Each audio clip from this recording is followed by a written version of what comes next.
जय हिंद दोस्तों, मैं अंशुमान मिश्रा अपने चैनल लेट्स टेक तक में आप सभी को स्वागत करता हूं। जैसा कि आप जान रहे होंगे, हम लोग डीपीएसपी पढ़ रहे हैं। तो हम लोगों ने कल की क्लास में 40 आर्टिकल तक पढ़ लिया था। आज 41 आर्टिकल पे आते हैं। जो 41 आर्टिकल है ये क्या है? कुछ दशाओं में सरकारी सहायता। देखो, कुछ दशाओं में से बुढ़ापा, विकलांग, शिक्षा। देखो, आपको ये मेरी पूरी वीडियो को अच्छे से समझना है तो मेरी डीपीएसपी की फर्स्ट वीडियो से देखिएगा, फिर सेकंड वीडियो, तब थर्ड वीडियो, तब आपको ज़्यादा अच्छे से समझ में आएगा। देखो, आर्टिकल 41 क्या है? कुछ दशाओं में सरकारी सहायता, जैसे बुढ़ापा, विकलांग, शिक्षा। देखो, ये सारी हैं, ये सरकार के ऊपर डिपेंड करता है। सरकार के पास पैसा है तो ठीक है करेगी, नहीं है तो नहीं करेगी। आप इसके लिए न्यायालय नहीं जा सकते हैं। तो ये है ये। लेकिन सरकार क्या है, सोचती है कि हाँ, हमें अपने राज्य के लोगों के लिए करना है। तो बुढ़ापे में सहायता, कोई विकलांग है उसके लिए कोई सहायता कर दें, शिक्षा के क्षेत्र में कुछ सहायता कर दें। आता है आर्टिकल 42, न्याय संगत मनोचित दशा प्रसूति सहायता। देखो, न्याय संगत का मतलब है यहाँ पे जो जिस तरीके का काम चाह रहा है उसको उस तरीके का काम प्रोवाइड करना। ठीक है, कोई जैसे अब हम हैं, अब ये काम नहीं कर सकते पढ़ाने वाला, तो हमें दूसरा काम प्रोवाइड किया जाए।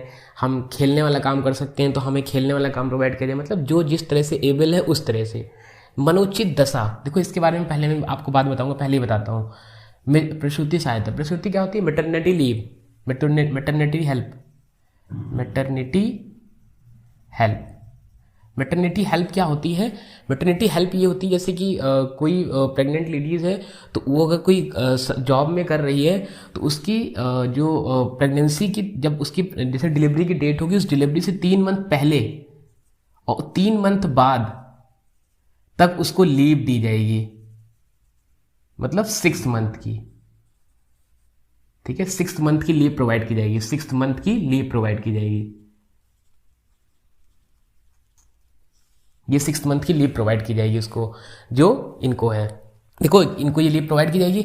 यही कंडीशन मनोचित दशा। यहाँ पे मान लो किसी की वाइफ है, ठीक है, वो कोई किसी की वाइफ है कि उसके लिए ये हो रहा है, तो भाई उस आदमी को भी तो ये टेंशन रहती है कि हाँ मेरी वाइफ की डिलीवरी है, और वो सोचते हैं कि हाँ मतलब नॉर्मल होगा, क्या होगा, कैसे होगा। तो वो उसकी बीमारी के इलाज के लिए आदमी को भी 15 दिन, डिलीवरी के 15 दिन पहले से और 15 दिन बाद तक की लीव मिलती है। तो मतलब आदमी को भी 30 दिन की लीव मिल जाती है, और औरत को भी 6 महीने की लीव मिलती है। किसमें? मैटरनिटी। तो ये हो गया हमारा आर्टिकल 42।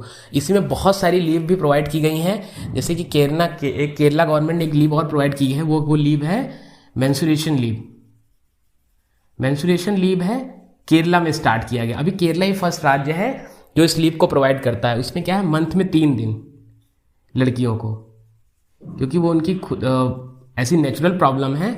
तो कोई प्रॉब्लम तो है नहीं, वो तो नेचुरल साइकिल है उनकी। ठीक है, उसके लिए उनको 3 दिन की लीव प्रोवाइड की जाएगी। इसकी मेंस्ट्रुएशन लीव केरला में 3 दिनों के लिए हर महिला को। ठीक है, अब देखो ये ऐसा आर्टिकल है, अभी आपको सरकार ना दे आप कुछ कर नहीं सकते हैं। ठीक है, क्योंकि पता है आपको क्या है, हम लोग डीपीएसपी पढ़ रहे हैं। डीपीएसपी वो आर्टिकल है जो सरकार के पास फंड है तो दिलाई देगी, नहीं है तो नहीं दे सकती है। लेकिन सरकार है, करेगी, क्योंकि क्या है, सरकार अब हम इतना सक्षम हो चुके हैं कि अपने लोगों की हेल्प कर सकें, जरूरतमंद लोगों की। तो ये है इस आर्टिकल में। थर्ड आता है 43 आर्टिकल, निर्वाह मजदूरी लिविंग वेज। इसमें क्या है, लिविंग वेज मतलब आदमी को उतना वेज दिया जाए कि जितना उसका निर्वाह हो सके। ठीक है, 23 आर्टिकल में क्या था कि काम के लिए पैसा दिए जाए। हम लोग 23 आर्टिकल पढ़ा तो उसमें क्या था, जो काम है उसके लिए कम से कम पे दिया जाए उसको। लेकिन यहाँ पे क्या है, मिनिमम मजदूरी हो। इसी को क्या कहते हैं, न्यूनतम वेतन। न्यूनतम वेतन आपने कभी सुना भी होगा, न्यूनतम वेतन दिया जाए। तो ये न्यूनतम वेतन वो वेतन है जो इतना पैसा दिया जाए, कम से कम इतनी सैलरी दी जाए तो जिससे वो अपने जीवन का निर्वाह किया जाए, निर्वाह कर सके। जैसे कि मान लो किसी को 18,000 मिनिमम वेज दिया जाए, जो आज के टाइम में शायद यही है। अब इसी में एक और अमेंडमेंट हुआ है आर्टिकल 43 का। इसमें एक जोड़ा गया है, क्या किया है, कामगारों की भागीदारी। देखो, कामगारों की भागीदारी क्या है, जैसे कोई आपका ऑर्गेनाइजेशन है, ठीक है, कोई आपका ऑर्गेनाइजेशन है, मान लो जैसे कि अब BSNL है। BSNL एक ऑर्गेनाइजेशन है, गवर्नमेंट ऑर्गेनाइजेशन है। तो BSNL में कोई भी चीज़ के सुधार के लिए वहाँ पे अगर कुछ करना है तो उनके एम्प्लॉयज़ से पूछा जाए कि हाँ हमें ये करना है, ये नहीं करना है। उनसे भी पूछा जाए। जैसे आपके फैमिली में है, अगर आप बड़े हो गए हैं तो आप लोगों से भी पूछा जाए, घर वाले, कि हाँ ये करना है कि नहीं करना है, एक आपकी राय ली जाए। तो वैसे ही ऑर्गेनाइजेशन, मान लो BSNL है, उसमें ऑर्गेनाइजेशन में भी उनकी राय ली जाए कि भैया हाँ इसको प्राइवेटाइजेशन करना है कि नहीं करना है, कितना % करना है, हमें इसको कैसे नेटवर्क प्रोवाइड कराना है। तो आप थोड़ी अपनी राय दीजिए। मतलब कामगार जो भी वहाँ पे एम्प्लॉयज़ होंगे उनकी भी मैनेजमेंट में हिस्सेदारी हो, वो इसमें है। अब जैसे अब इतना ये कोई मानता नहीं है भाई, कोई कंपनी आपकी सुनती है कभी? एयर इंडिया को बेच दिया गया है, तो क्या कभी सोचा गया है कि एयर इंडिया बिक गया है? ऐसे बहुत सारी, आज से कितनी सारी कंपनी जवाहरलाल नेहरू जी के टाइम पे थी, अभी कितनी बनी होंगी, कितनी बिची होंगी भाई। एक दूसरे की सरकार की कंपनियां एक दूसरे को बेच देती हैं समय के साथ में। मान लो एयर इंडिया बिका, तो किसी ने पूछा, किसी एम्प्लॉय से पूछा गया कि हमें एयर इंडिया बेचना चाहिए कि नहीं बेचना चाहिए? नहीं पूछा गया होगा। तो ये क्या है, देखो बने हुए हैं कानून, लेकिन वही है फॉलो हो रहे हैं कि नहीं हो रहे हैं, ये अपनी जगह है। कोऑपरेटिव से सहकारी, देखो कोऑपरेटिव क्या होता है? सहकारी समिति।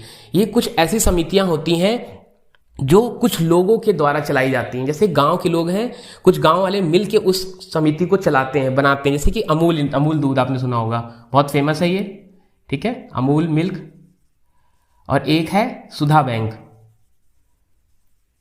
बैंक, ये दोनों क्या है? कोऑपरेटिव। ऐसी बहुत सारी कोऑपरेटिव सोसाइटीज हैं।